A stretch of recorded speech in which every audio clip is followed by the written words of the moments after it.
as movimentações, né, dos partidos políticos tentando fazer federações, fusões, incorporações.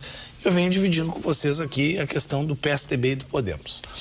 Se avançou bastante, houve uma convenção nacional que discutiu e os diretorianos, os integrantes do PSDB nacional votaram por um caminho que para eles era o melhor caminho, a incorporação, né, ou fusão.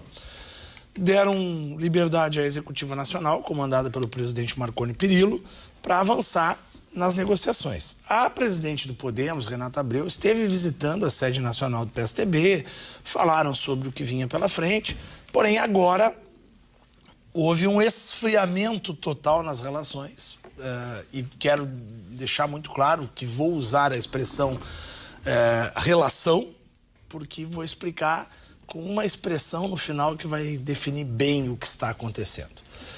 O que houve? Uma natural pressão do Podemos, dos seus estados, de alguns estados que não estavam aceitando muito bem o assunto de incorporação, o formato, porque o formato apresentado pelas lideranças do PSDB nacional era o seguinte: vamos fazer esse casamento, seja por fusão, federação, incorporação, e vamos intercalar o comando. A proposta era, até a eleição, 6 em 6 meses, presidir essa união o Podemos, presidir o PSDB de 6 em 6 meses. Depois da eleição, intercalar um ano, e após a eleição municipal, ou seja, 2028, ter a convenção e montar um diretório junto, para um mandato de 2 anos fosse escolhida uma direção. O que aconteceu é que, após a pressão do Podemos, a presidente Renata Abreu procurou o comando do PSDB para dizer que a pedida era presidir esta nova união, seja no formato que for, durante 4 anos ininterruptos. Ficar presidindo 4 anos, o que não foi aceito de pronto pela cúpula do PSDB nacional.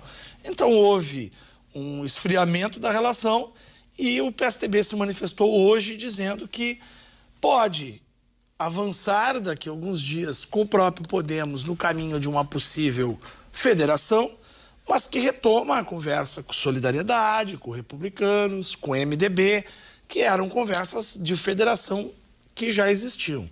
E para finalizar, quando eu falei da relação e o esfriar a relação, é para que o telespectador entenda.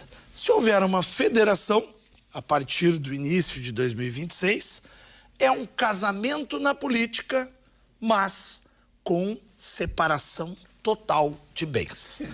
Ficam as siglas ainda existentes, sejam as que forem dentro dessa federação, mas tempo de TV, fundo partidário, fica sob controle de cada sigla. Por isso eu falei em relação à proposta, se for para o lado da federação, é um casamento, mas é um casamento na política com separação total de bens.